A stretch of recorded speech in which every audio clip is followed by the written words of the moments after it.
I'd like to thank the last panel. That was fantastic. And we'll now move to the closing statements.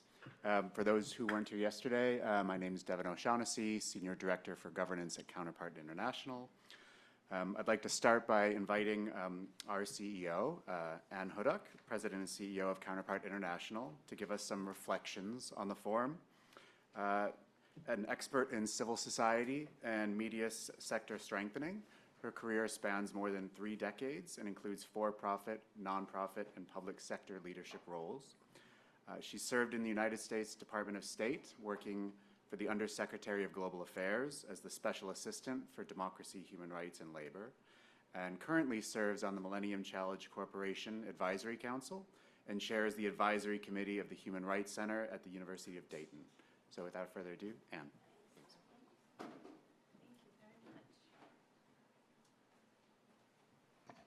Hello, everyone. It's such a privilege to be here with you today. I am really delighted to welcome you to Counterpart's offices. You know, we moved in here last May, and when we took the lease and renovated the space, this was our vision. This was the dream, that we would be downtown, able to convene people, able to influence change, and to really see the power of this collective gathering. And so you've really modeled that the last day and a half, and I'm thrilled that you've had these deliberations. I'm thrilled that you've come together. I know it's a tireless and often thankless task to put something like this together, so special thanks to everybody who has been tirelessly working on it, and then all of you who've come together to really engage and to share your ideas. And I think, you know, we're all better for it.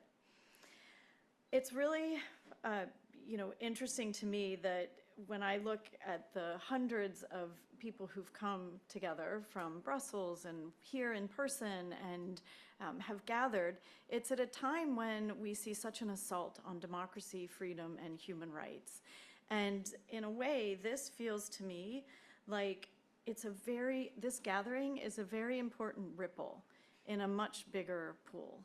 And I don't think we should underestimate the power that that small ripple can have and the way in which that can influence change locally in countries that are struggling with their freedoms, or internationally on the world stage where we have a lot of policy changes that we need to look at in order to advance democracy, human rights around the world.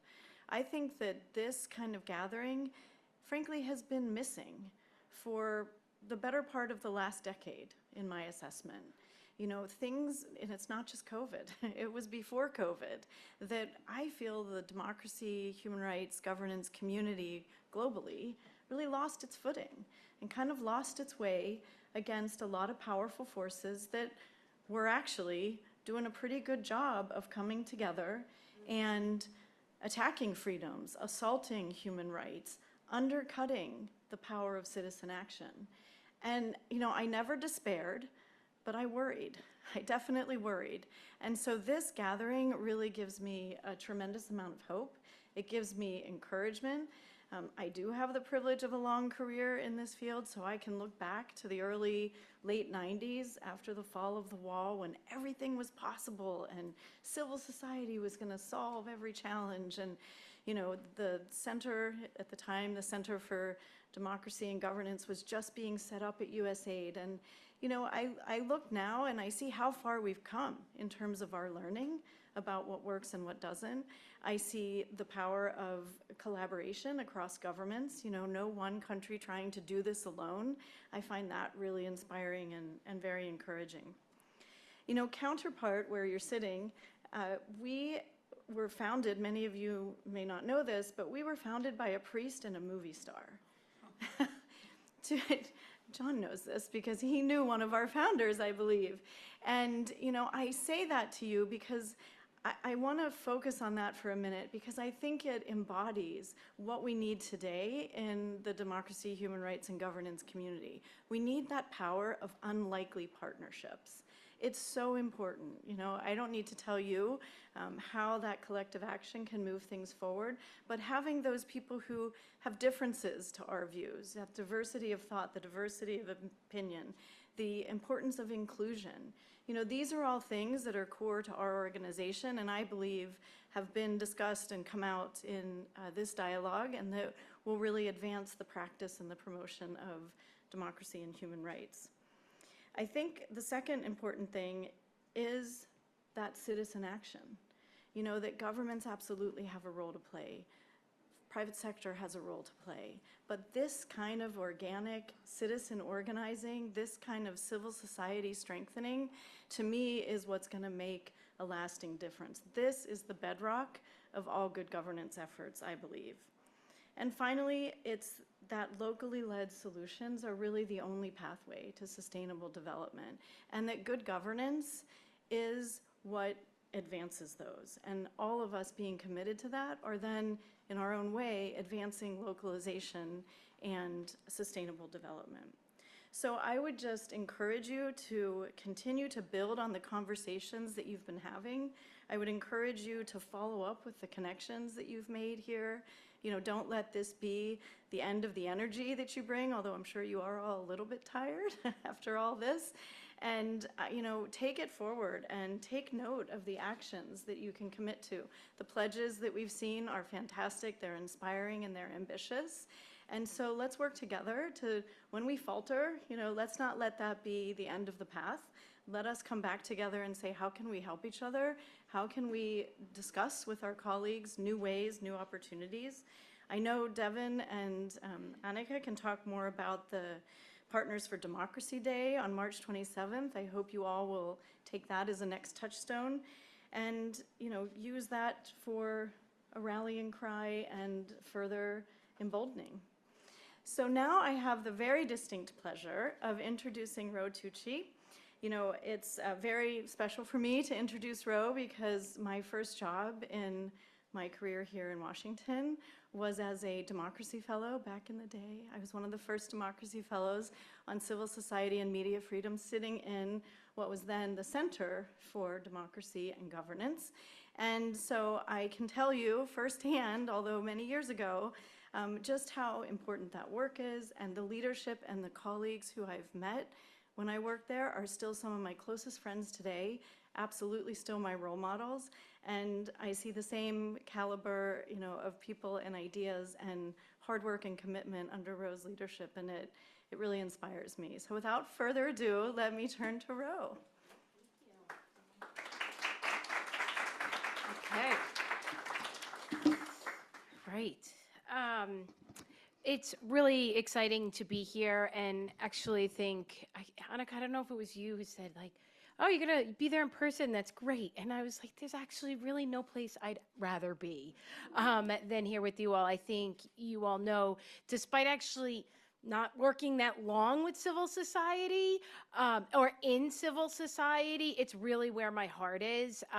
You know, previously I worked at U.S. Institute of Peace, know Brian from there as well, and I worked on inclusion and peace processes. And I mean, this is like a cakewalk, right? If we can't get civil society as equal partners in a summit for democracy, I mean, this should be really the direction we're moving in. And I hope you do feel like we're getting closer to an equal partnership.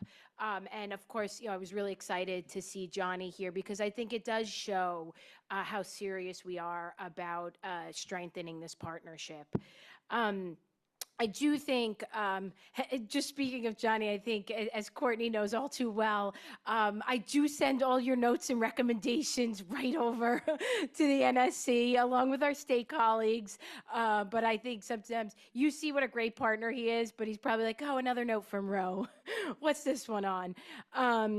But obviously, as we're building the bigger vision, it is important, you know, to keep sending those messages and keep, you know, plugging away at what we are trying to do. And I think, you know, that's one of, I think where we've come is these general principles and ideas to these concrete, specific recommendations and actions. And I think that's exactly where we need to be. You know, it's not talking about, you know, integrating civil society anymore. It's really, what does that mean? What do we need to do? You need a slot at the summit? What do I like? Let's get down to the brass tacks and really start talking about specifics. What does it mean to bridge, right? What does it mean to not have two siloed events? how are we creating that cross-fertilization and that linkage. And so it's just really been a very exciting evolution, even if it feels frustrating at times and grueling and exhausting.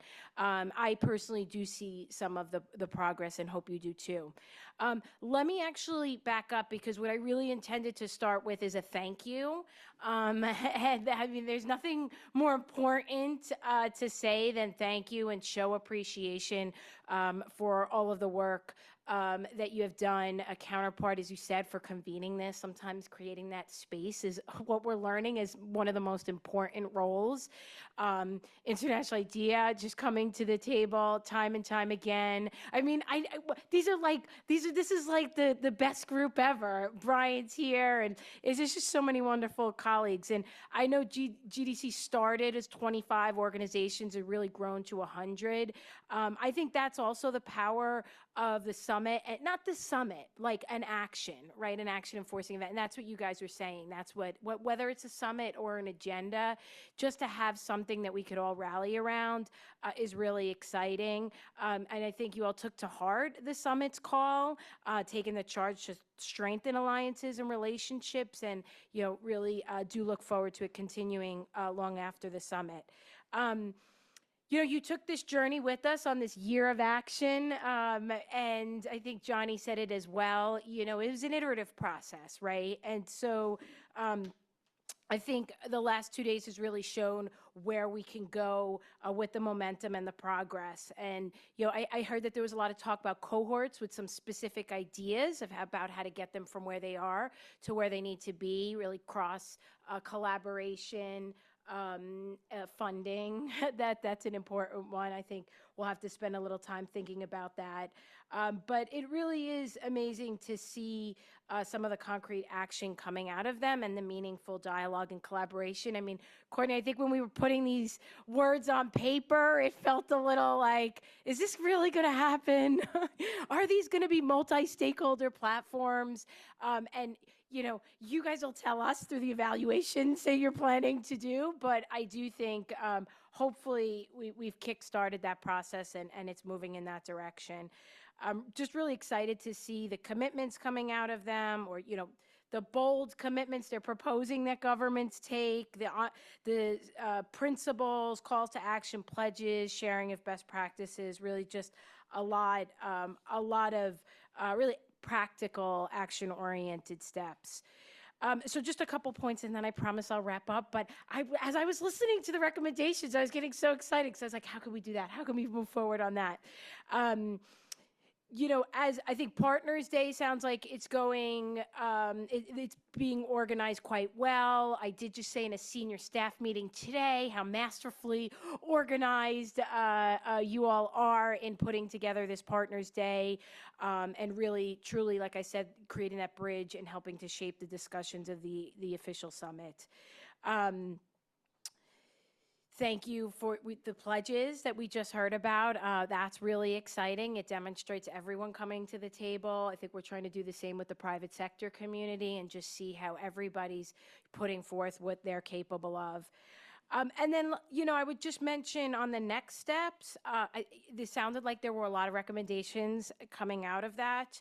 And we are really eager to engage in that discussion. I know, Annika, we already have one next week, so we'll look to hear more specifically what was recommended, you know, whether it is a summit next year, and how we could maybe change the structure a little bit of that, or build on the structure that we've been trying to improve over the last few months. So just look forward to being able to do that.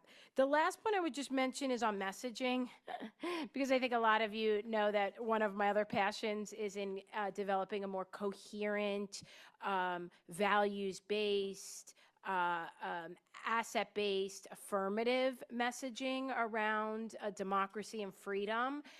And so I think there's some interesting research out there that we've been looking at that we'd love to share with you all and get your inputs on, because I think that was mentioned. I'm referencing this because I think that was what I was hearing out of some of the recommendations as well. And we would literally love to partner with you all on that one. So anyway, the forum has been a great kickoff to the second summit, and really just look forward to getting our hands dirty with the specific recommendations and seeing what we can do together. Sorry if I took so long, it's just so exciting.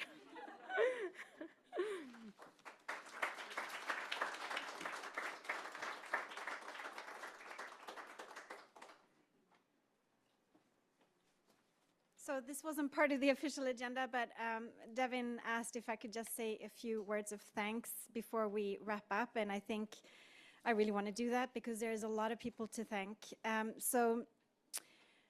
wanted to thank all those that made this forum possible, and in the spirit of the Global Democracy Coalition, this was truly a collective effort, and we could not have pulled this off if it wasn't for each and everyone's contributions.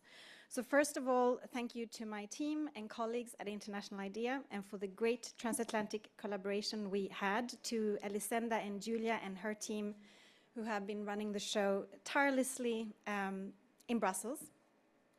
To Amanda and Alex here in DC, who have also worked around the clock to ensure that everything worked smoothly on this side of the Atlantic. Organizing a real-time transatlantic global forum is not as easy as we initially thought, but we pulled it off thanks to all of you. And we were kind to the environment in the process. We didn't have to fly all these people across the Atlantic.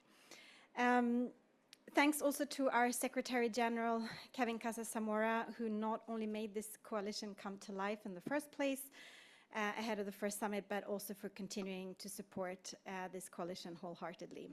Thank you to Counterpart International, who have kindly hosted us all, and Devin, Courtney, coordinators of the coalition with us at International IDEA, and all your teams who have worked to ensure that we have the space for these important conversations. Thank you. To all the partners in the steering group of the GDC, Accountability Lab, Humanity United, Partners Global, DT Institute, Alliance for Vietnam's Democracy, and Alliance of Democracies, who helped organize the forum and the various sessions. Thank you for your partnership and for volunteering your precious time to the coalition. The forum would not have been possible without your efforts and commitment. Thanks to all the 100+ partner organizations in the Global Democracy Coalition that continue to believe that there is value in collective action and in coming together around shared goals and values. Whether there is a third summit for democracy or not, we hope that the coalition will continue to live on and contribute to advancing the global democracy agenda together. Thanks to all of you GDC partners who joined in the 4-hour brainstorming discussion on the post-summit process yesterday, both here and in Brussels, and contributed your views and suggestions. We showed all the autocrats out there that collective and democratic efforts, where all viewpoints are heard and weighed against each other, produce much better results than authoritarian decision-making. Thanks. Thanks to the EU also for the support to the sessions in Brussels yesterday, and to the Bosch Foundation for enabling this forum. The allies we have in both multilaterals and in the philanthropic communities show the true value of multi-stakeholder efforts. Finally, thanks to the summit organizers, the US government, our friends at the NSC, the State Department, USAID, for taking what we do seriously, for listening, for making the effort to come here and to contribute to our conversation, for insisting that this forum should not be a separate conversation, but be intrinsically linked to the summit itself. And we hope that what we share these 2 days, and what we will share also on Partners for Democracy Day, will be useful for your summit efforts, and that you can take on board, maybe not everything that we've proposed, but at least some of the ideas presented. To end, I would just like to share a few words of hope. I can go home to my kids today and say that despite all the doom and gloom in this world, rising authoritarianism, the dangers of climate change, wars and injustice, there will continue to be hope for this planet as long as we work together, as long as we forge common paths, identify joint solutions to the challenges, and continue to believe that together we can make a difference. In our case, to make democracy stronger, better, and deliver for our planet and people. Thanks for coming.